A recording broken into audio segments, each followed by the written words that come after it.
those parcels that those churches sit on, most instances, those parcels can be used for residential development. This guy has figured out the karma positive way of arbitraging like underutilized land from churches into like low-income housing. There you go. Because it's, I think we were talking about this earlier, it's Habitat for Humanity or other entities like that.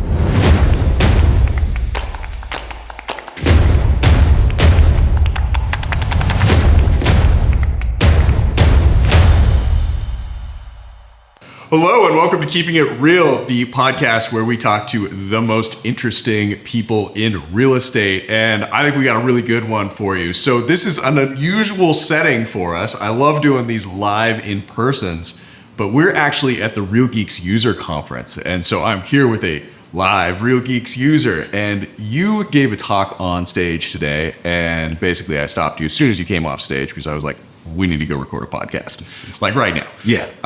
And so we are going to talk a little bit about institutional investment, what's going on with churches, what's going on with like maybe government funded, programs to benefit humanity, and what all you're doing in your world. And I don't want to give too much away here, but you're definitely going to want to stay to the end because you said some very interesting stuff from stage, and excited to bring it to the world. So do you want to start out by just introing yourself? Sure. Where you're at and what you've been doing? So I appreciate the opportunity. Yeah. Looking forward to just connecting with our audience here.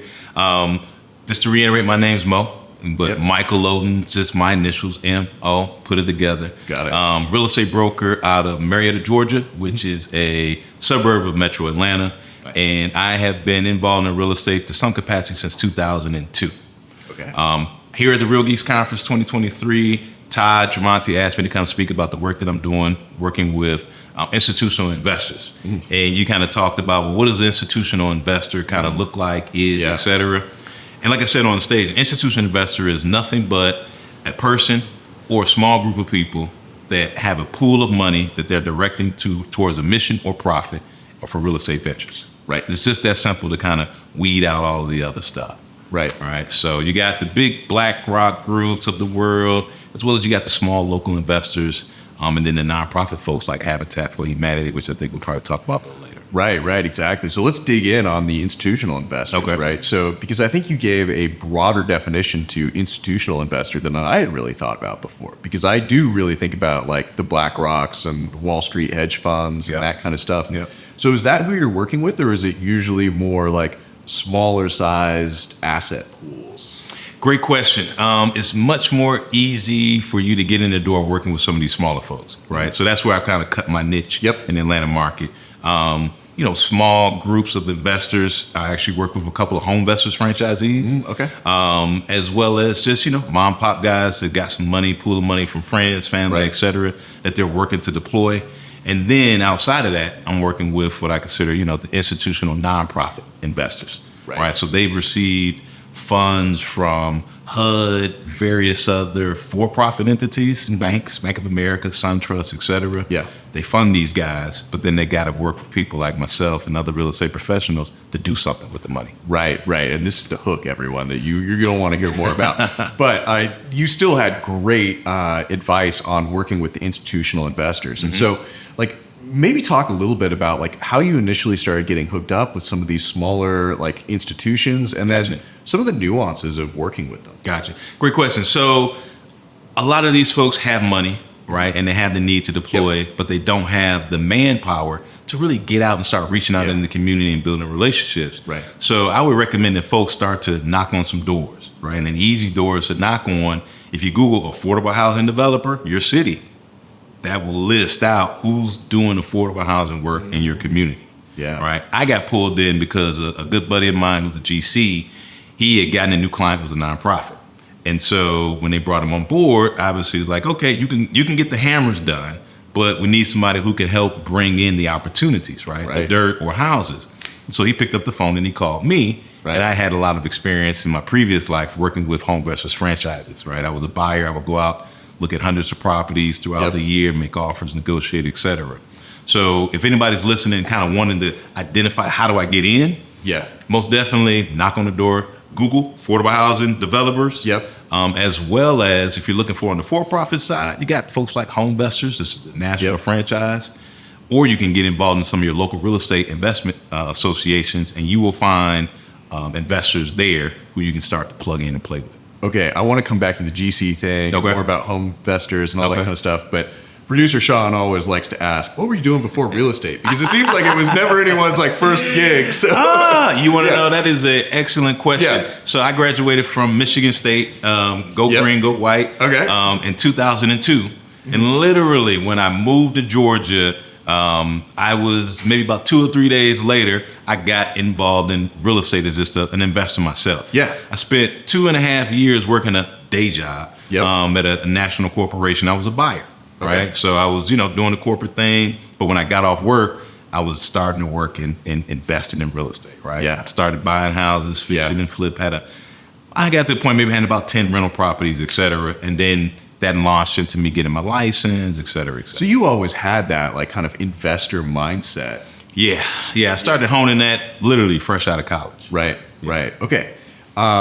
Let's jump back into, so it seemed like, there was sort of a always be networking type thing, GC friend, hooks you up. What have been some of the quirks of working with these investors? Because I think about one of the things that you said on stage that resonated with me is, they've got the assets, but they don't have anything else, right? Yeah. And they're looking to, and maybe this is another key thing that perked my ears up because it's, something we hear about in the corporate world, deploy capital, right? But again, no hammers. Yes. No hammers are involved in that situation, at least none that we want to talk about. Yep. So, that's a great point. So I think if you come in contact with an investor, and again, you mentioned earlier, this is institutional investors is kind of a big pool that everybody kind of uses that name, but there's a bunch of people kind of playing different spaces and roles in that field. We'll just say investors. When you come into contact with an investor, the number one question you got to ask them is, what's your buy box, right? Yeah. And that commentary is going to trigger in their mind that, okay, this guy kind of knows at least a little bit about, what it is that we're doing. Yep. And that word buy box is, what are you looking to put into your investment portfolio, right? Or what are you looking to use your capital that you need to deploy on? Right. And so you want to get down to a granular level of knowing, what city are you looking to invest in and what type of properties are you looking to invest in. Residential, right? That's 1 to 4 doors, as well as commercial, right? That's apartments. Or they're looking for land to generally build one of the previous on. Got it. Land to build single family houses on, or land to build apartments on, or land to maybe do a mix of different things on. Right. Right, exactly. So maybe, this is probably a term that our audience hasn't heard too much, but, one of the things that I've heard a lot from, like VC guys would be like investment thesis, right? So is that kind of like buy box? It's sort of like, this is what's going to get them to pull the trigger. Yes. Right? It's like for a consumer, it's like, what is your buying criteria? But the investors are probably easier because if it meets the criteria, it is, yeah. And so when you ask that question about what's your buy box, even if it's in just a general cocktail, engagement, right? And you get a business card. If you ask that question, what's your buy box? Now you can go back and search in your local MLS as you're driving around town, et cetera. You can be looking for opportunities that fits their need. Right. And then who doesn't like a guy who calls them and says, hey, man, we met at this cocktail party a couple of weeks ago, et cetera. You told me you were looking for, small tracts of land where you could do apartment development. Hey, I found something for you. Right. You got any interest? You want to take a look at it? Yeah. Cool. Yeah. Send over some information. Now, one of the things that I do that I didn't talk about on stage, I didn't want to get too deep in the weeds, is I put together I call it an acquisition summary, or what some folks might call as an investment thesis, I think is the word. I don't have a PhD. My wife uses big words. So. Okay. So I put all that together for them, and I try to answer all of the questions that they are going to have. What's the price? What's the due diligence? How much is earnest money? When do we need to close by? What's the zoning? Do you got a survey? I put all of those things into this document with links to it. So when they get it, it gives them the opportunity to make a quick assessment and to easily say no, which I'm fine with, or to say, you know what, this sounds promising. Let's dig a little bit more into it. Versus just sending a guy an address. Yeah. Right? What's he going to do with an address? Now I got to go answer all these questions. Answer the questions for them before you even send it to them. Right. Oh, my God. It's funny. Like I kind of wish that, or I think that there's lessons here that even like the consumer agent could take, because especially if they're working with, a client from the corporate world that's used to either being a buyer or a either whether it's in marketing or they're deploying capital at work or something like that. This sort of thing, like exactly what you just described, like will speak to them. Yes. Like my wife's a corporate controller, Okay. right? And she'll drive the agents that we work with nuts, because it's like she just wants all the answers like all on one sheet of paper with bullet points. Oh yeah. Right? Yeah. So yeah. And that's what I do. And again, when you understand their buy box, and it's a simple question, then you can give them all the answers to it, so that when you send it to them, you're starting to try to build that relationship. They're like, man, this guy is saving me time. Right. He's bringing me deals, even if I say no, but he's saving me time on being able to say yes or no to a potential deal. Right, exactly. Okay, so a lot of investors, at least when you're talking about like sort of small investors that are like trying to build personal wealth, we'll talk a lot about like off-market deals and that kind of thing, and trying to essentially like build a marketing engine themselves so that they can find those deals. But it almost sounded like, from what you were talking about from stage, that you were doing a lot of like MLS, like on-market deals. Yeah. So yes, right? I scour the MLS because there's one thing about something that's MLS, right? That seller has said, I'm ready to sell. Right. So there are opportunities that sit in the MLS that people just don't understand what the proper opportunity is from a disposition strategy, right? And what I mean by disposition is, what can be done with this? I'll give you a prime example I talked about on stage. There's a lot of my work is in the city of Atlanta. There's a street called Campbellton Road, and there was a half-acre parcel on Campbellton Road in Atlanta for sale for probably well over a year. It's commercial property. The part of town is okay, right? But you would have to, and the lot was zoned commercial, and you would have to. It was a unique case study for somebody to want to come along and build something commercial on this particular parcel. But if you understand, if you take the time to Google, what the zoning is, and to read the actual zoning description, this one said it was C1 lot, but residential was a applicable use. Well, great. So people had been overlooking this lot for years, but it could be used for residential purposes. So to make a long story shorter, we ended up getting it under contract. We closed, and the GC buddy that I mentioned, he did all of the permitting, et cetera. He's building 10 townhomes on it right now. Those 10 townhomes are going to be ready to sell come December. So I got paid when we sold, when we bought, when my client bought, and then I'll get paid again on the listing side as well. So it's just little opportunities like that. You just got to be patient enough to do a little bit of digging and get a little bit of education on. And I didn't get a big book. I literally put in the tax ID number, went to the county, clicked the zoning, read it, and I'm like, oh, this works. It's like the curiosity to ask the questions that are going to help you understand like the texture of the deal, and then there's money to be made. Couldn't say it any better. Yeah, exactly. I just get to repeat what you said.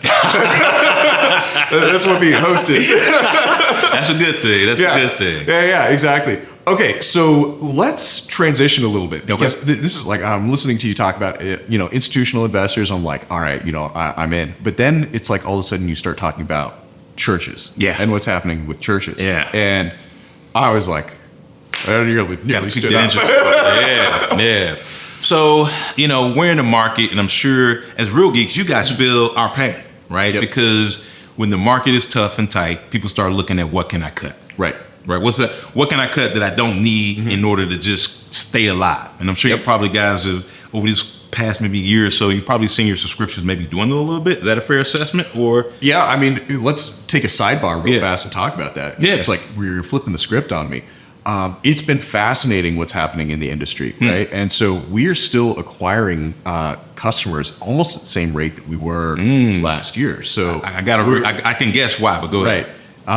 Because I think it's a lot of customers that are coming in, they're looking for the edge, they're ready to dominate the market, they're serious, right? And so the health of these customers that are coming through like almost looks a lot better, whereas at the tail end of the boom market, it looked like it was a lot of newer agents that were still trying to figure things out. Gotcha. Right? Gotcha. And so I think that I think that a lot of those customers, unfortunately, have like kind of moved out of the market, right? And so, gone back to their whatever their day job was before, Yeah. right? So it's been a very interesting like market shift for us. Okay. But I suspect that by the time the dust settles, we're gonna like do the math and realize that Real Geeks just gained a whole bunch of market share. Gotcha. And I can tell you why. I was with a competitor, won't say the name, but as the market was shifting,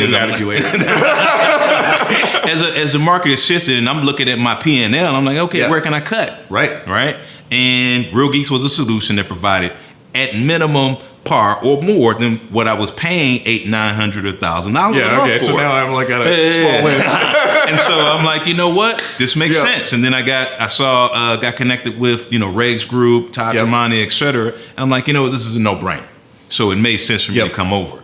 So switching gears back to the conversation about real estate, churches, you mentioned that. Yeah. That is an opportunity that is literally sitting there. Church membership is dwindling in the United States, unfortunately. Yes. Right? That's a whole different conversation. We won't dive off into that. But those parcels that those churches sit on, most instances, those parcels can be used for residential development. Right? So kind of letting a little bit of the cat out of the bag here. Yep. But if you guys are listening, picking this up, this is a really great opportunity for you to find some seeds that can create wealth for you in your business. So churches a lot of them have what's called PUD, which is a planned unit development, which allows you to do single family, townhomes, cottages, the whole gamut. And all you need to do is simply tear down the church, get an architect, get a GC, put together some plans to apply to the local municipality to build. So this is what I love about this plot arc, because everyone right now is like, okay, what is this guy? Like, do I like him right now? He's talking about tearing down churches and like what's going on. I'm like, trust me, the plot twist is coming. So to give you an example, I found an opportunity just earlier this year. Someone was looking to sell a church. Mm-hmm. The church could fit into this room, like literally. It was small, but it sat on a half-acre land. So I said, okay, I learned some experience. I learned to kind of, put on a different set of lenses with these opportunities, dug into the zoning, et cetera. And I said, okay, this church sits on literally 3 buildable lots. Literally, the county had already, there was no subdividing, there was no rezoning, there was no nothing. All you needed to do was get a permit to tear down the church, and then you would have 3 buildable lots. So to make a long story short, I worked out a deal with the sellers. They got what they wanted. They got what they needed. And then we turned around and positioned that to one of our investor clients, and they got 3 buildable lots for $50,000, which for those of you who do any kind of assessment and talk with, the $50,000 lot is a really reasonable price to be in on the basis of a lot that does not need there was no trees. There was not a lot of site work to do. It was a great opportunity for the clients to work with. Position that too. Right, exactly. I live in Austin, Texas, so if you said $50,000 for a buildable lot, I'd be like, where do I sign? Exactly. Yeah, exactly. Okay, so now start to talk to me about the buyers. So who's buying these lots after, and planning to tear down the church and, build on top of that? So, we had talked a little bit about kind of nonprofits. Yep. So there's our government, whether you're Democrat, Republican, doesn't matter. They've recently gotten together over the span of these past, let's say 20-ish years or so, and created things called affordable housing tax credits. Mm-hmm. Major corporations buy these affordable housing tax credits because they can use it to minimize their tax liability. Right. But then they turn around and deploy those tax credits with local nonprofits. So local nonprofits are, in essence, working with major corporations, and they have management of funds to then use for development, right? Because the federal government, HUD, is providing these tax credits. The tax credits have to be associated with some type of nonprofit entity as a piece of it. Yep. But the major corporations, for-profit folks, are the ones who buy these tax credits. So you just need to find, again, Google affordable housing developer, your city, and it'll pop up local nonprofits who are doing this type of work, who are accessing these tax credits, and they need dirt from agents like myself to be able to build and deploy affordable housing on. So you got to kind of, take a little bit of time to put the pieces of the puzzle together. Right. At this point, I was standing up going, this guy has figured out the karma positive way of arbitraging underutilized land from churches into low income housing. There you go. Because it's I think we were talking about this earlier. It's Habitat for Humanity or one of the clients, yeah. or other entities like that are, Yep. So Habitat is one of our clients that we're working with. There's another one in Atlanta called ANDP. Okay. But again, those names mean nothing, to you guys. All you got to do is affordable housing, your city, and who comes up. Those are the people that you need to make a connection with, find out where they're going to be at events, et cetera, and start building those relationships and ask that big important question: what's your buy box? Yeah. What are you looking for in the wares? And then go start looking in the marketplace to fill that box that need for them. So someone out there is probably like, okay, so nonprofit, does that mean you don't get paid? No, that means you still do get paid.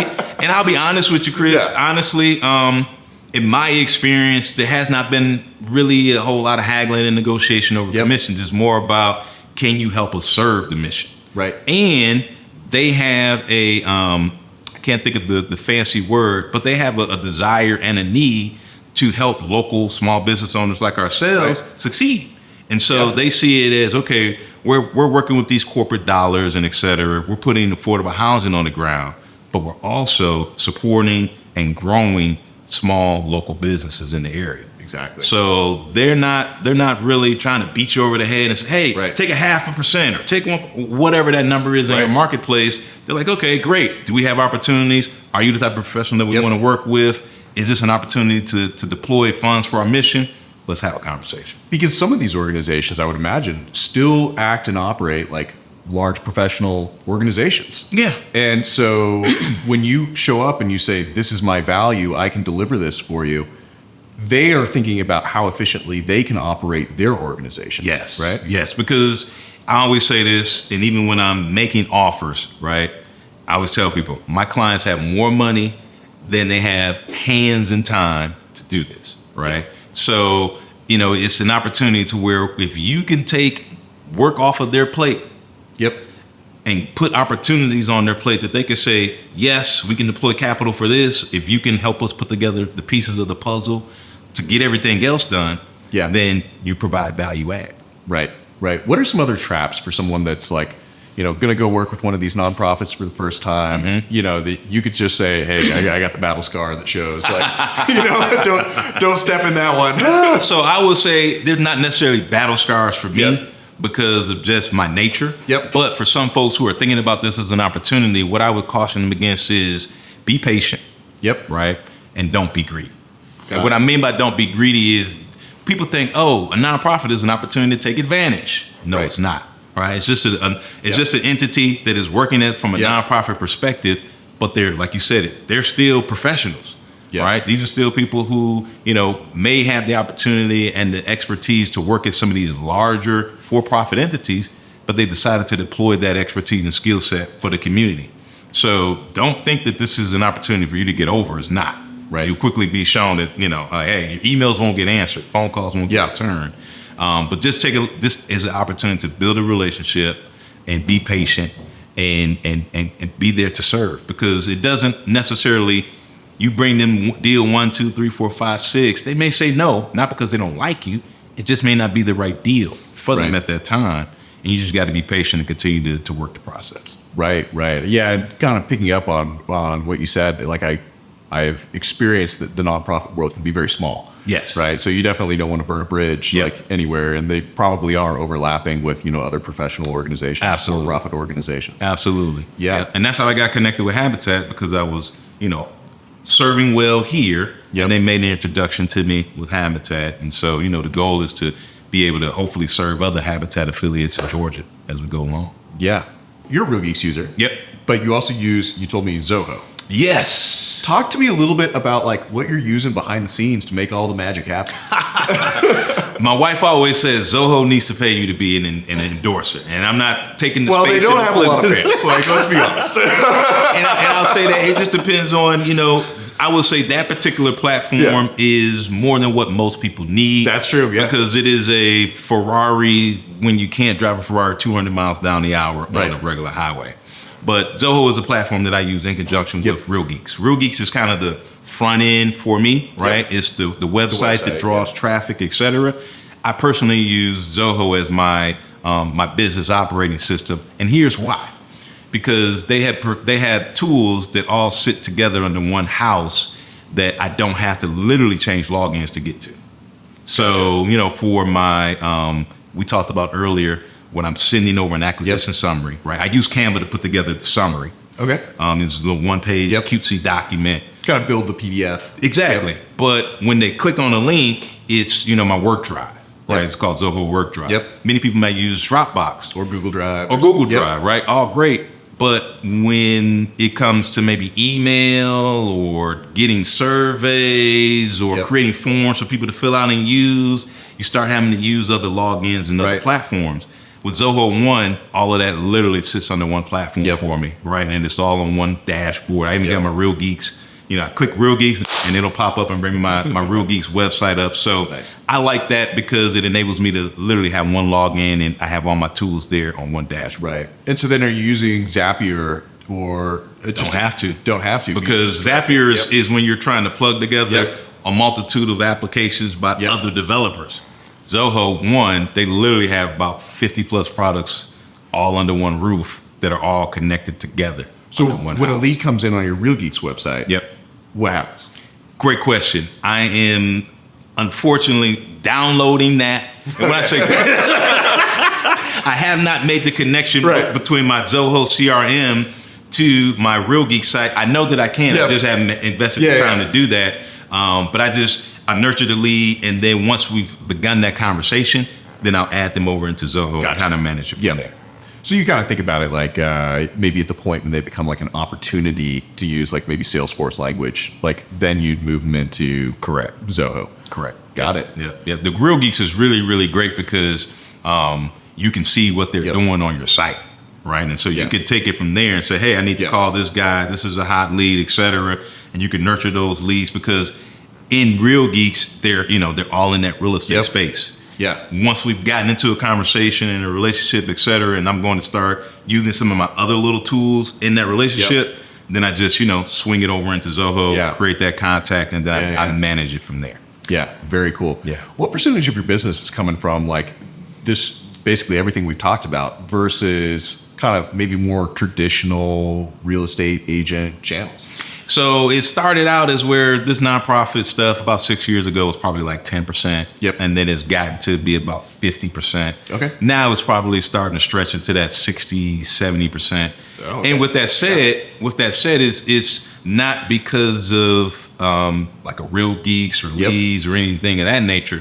Those are now opportunities that I'm transitioning to other people within my brokerage. Gotcha. So when I get a buyer, I got a new agent, her name is Summer. I'm like, hey, Summer, here's a buyer that I want you to nurture because I'm busy focusing on the nonprofit opportunities to help build that up. So, it's about 50, 60%-ish of my business right now, but we're still serving everyday regular clients. And here's a nice thing too.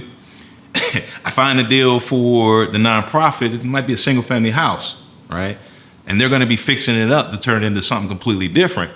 Well, guess what is in my Real Geeks database? Buyers, right? Buyers looking for opportunities. Yeah. So now we can send out a blast. We can make phone calls. Todd talks about, hey, we got off-market opportunities, which is true. This house is in renovation mode. It's not on the market yet. So now we can make an introduction that doesn't exist for clients yet from our Real Geek side and introduce them to that. And it doesn't always work out, but every once in a while a deal does. Right, exactly. Well, and I love that. And that was the other part that I was thinking about when you were talking, because, I mean, if I want to kill the vibe at a dinner party, I just start talking about the availability of affordable housing in the United States, and like income. That's a mood killer, right? But it's a real problem. It is. And so you're making the inventory happen and then supplying the buyers. So it's sort of a self-feeding system. That's the goal. That's the goal. And again, it talks about how can you as a real estate agent serve, right? Create opportunities for others, but then also too utilize those opportunities to help grow your business, build your brokerage, give your agents opportunities that they wouldn't have otherwise. Prime example, I had a community last year, nonprofit client, right? I sold them the land to build 24 townhomes. And I was a listing agent, but had a new associate broker on staff. And so he would come to the open houses as well. Literally, no lie. People would come into the open houses and, I get people who are unrepresented. Well, guess what? His name's Akeem. Hey, Akeem, Here goes some names and some phone numbers of some folks that you can work with. He closed 3 or 4 transactions just by people who came to those open houses with the nonprofit. So it becomes a win, win, win, win, continuous situation. Right. Yeah. Right. Excellent. So, I mean, we were talking a little bit offline, and so maybe this will be something we'll see. I'll ask the question again. We were talking a little bit offline. Are there any like digital marketing type things you're doing to drive traffic to your Real Geek site, or is that just sort of like a place where you're sending potential home searchers right now? For us right now, it's the potential home searchers, Gotcha. right? It's the beginning of the experience with the client to get them set up on that home search. And so for us to be able to see what they're doing, right? Because we can see in the background what they're clicking on and what they're doing, et cetera, which is the beauty of having a site like Real Geeks. And then you can, 2 things. You can ask them, hey, is this something that you're interested in? And you can see the types of homes that they're interested in to then position them with other opportunities that may or may not be in the MLS. Yeah. Excellent. What they're doing is a key part of that. Like, I mean, I'll talk a little bit about this right now. I had an agent come up. We're at the user conference, right? You know, some Real Geeks users running around everywhere. And she brought up her iPhone app. We were looking at one particular contact that she had just closed, like written the contract for. Gotcha. I got an accept, and we're like scrolling through basically the timeline of what the person had done, and like back 1 year. Oh yeah. And the person started, and you can see like everything that the person did on the website, like all the properties that they viewed, all the actions. I mean. And that's the beauty of it, right? And that's the beauty of it. And, you know, a lot of our website developers, you know, in you guys' space, they do that. But the beauty about Real Geeks is you guys offer so much more at such an outstanding value. This is not you didn't ask me to come on the solicitation for Real Geeks, but it's a value add no-brainer in my opinion. Yeah, exactly. I mean, we do this podcast basically just to share the information out there from like Hopefully experts like you. Yeah. But I mean, it doesn't hurt to like feel good about ourselves. True. And maybe get a new client if you're looking for a website solution. Right. Exactly. All right. So on your team, who else is working in the nonprofit space, or is it mostly you handling those relationships and bringing them in? Great question. So I guess to make it succinct, everybody knows that this is a piece of the business. Right. And everybody knows that this is the relationships that I'm out building.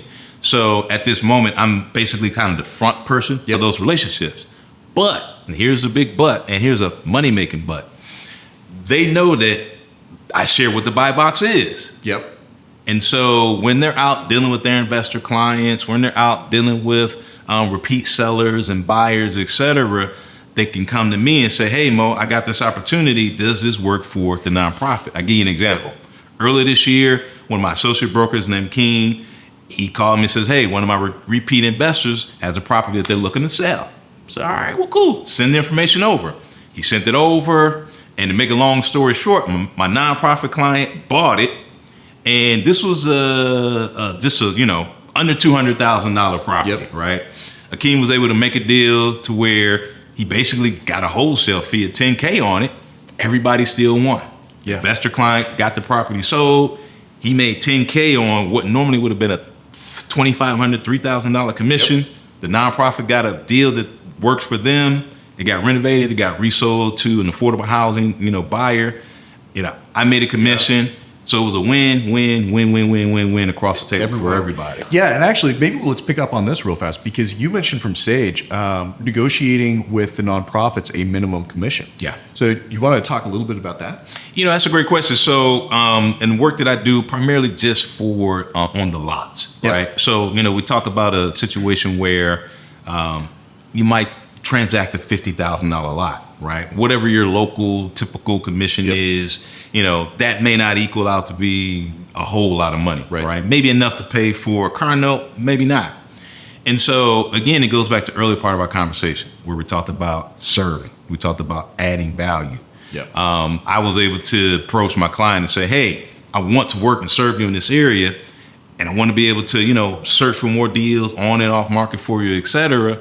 But the commission that's available on this, especially if I don't have the opportunity to do the listing on the backside, it's just not enough, right? So is there some type of is there somewhere in the middle ground that we can work to? So we ended up working out a number that worked well, and it was a minimum, right? If the commission on the deal doesn't meet this, you pay the difference. If the commission on the deal exceeds this, then there's nothing for you to pay. Right. And so it was a win for me, win for them, a win for the whole circle. And so that's what we're able to do. Right, exactly. And when you said that, it instantly made sense to me because I was thinking about like, the organization that's looking to deploy capital in an efficient way and, the challenge of finding the properties and make the transactions happen versus like the amount of work that it might take on your side. And it's like, oh, this just all makes sense. Yeah. So, So to give you an example, so it's not, in most instances, and this is where I say about adding value. Yep. Right. It's not like, hey, here's an address. We got it under contract. Let me know when the closing date is. Right.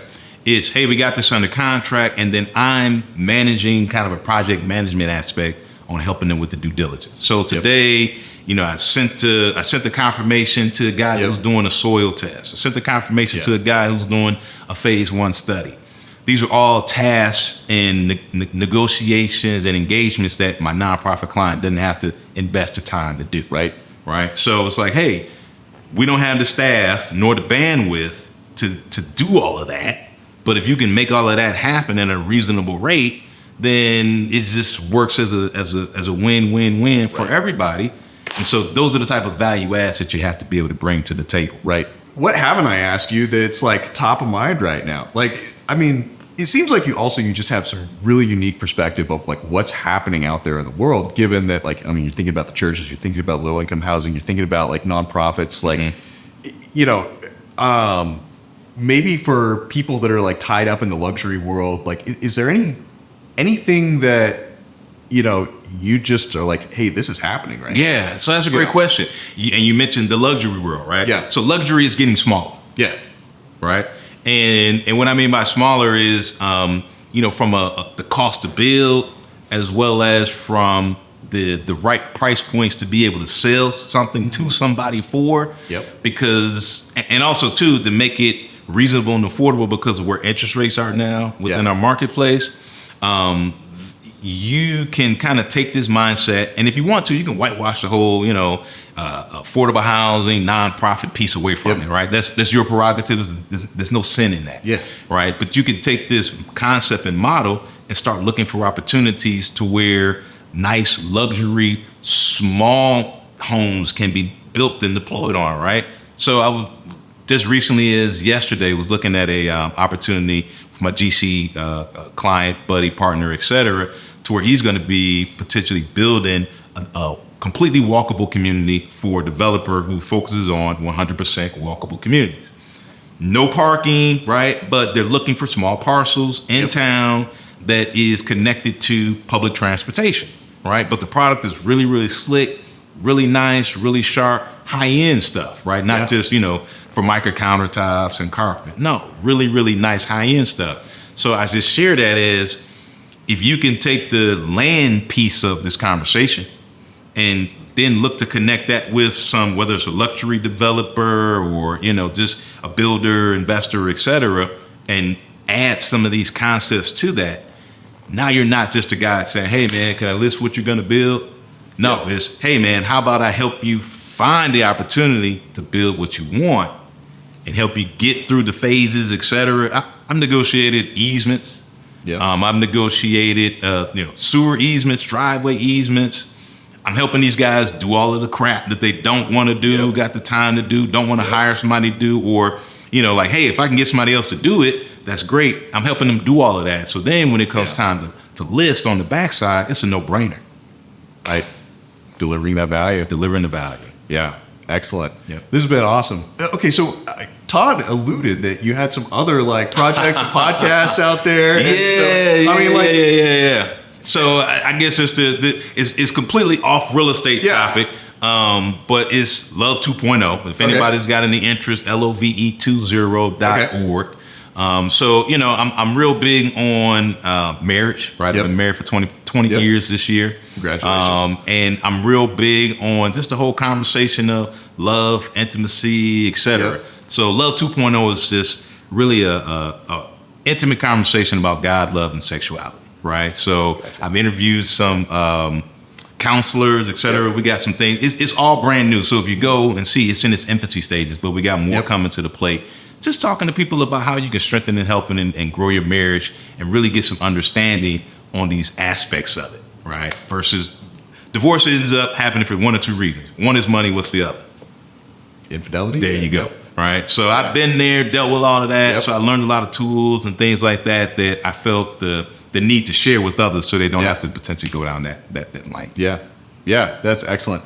I think, I'm a SaaS marketing guy, and I kind of came into Real Geeks and like, okay, real estate. Well, let's see how I can help these guys. And I'm like finding myself like falling in love with the industry because it's like, all the things that you read about out in the world, it's like, oh, this is happening. This society is moving here. That's happening. It's like, and then I come to our user conference and I talk to people that are like, yeah, this is the way that society is moving and changing. This is what we're doing to help. And, like I have experience with X, Y, and Z. And it's been really fun to like hear all of your stories, and from all of our other users as well that, are just like on the front lines of like everything that's happening in the world. Now, I will add to that, right? Yeah. And I'm glad that you shared that. And I will say this because I think that the Real Geeks community, especially working in conjunction with Todd, Regs, et cetera, is a unique, special group of people, right? I've been doing this thing for, I've been in real estate for 20 plus years. I've been to a number of conferences. Yeah. I've shelled out money to, the gurus and say, hey, you buy my course and you'll make $1 million. And I've done all of that stuff, right? And I will say that the Real Geeks community in conjunction with Regs and Todd's is special. So I just think you're having a special experience. I think that once you kind of get outside of this realm, things may be a little less as special.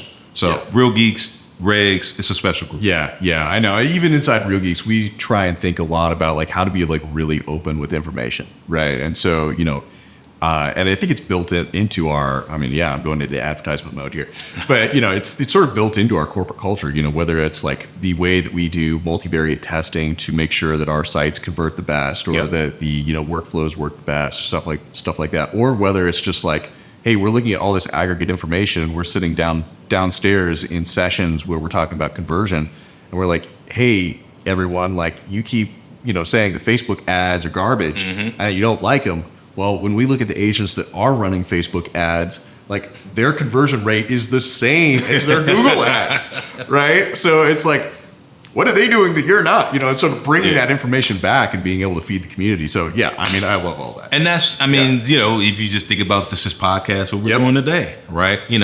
I would say you guys are probably on the forefront of others probably trying to do it.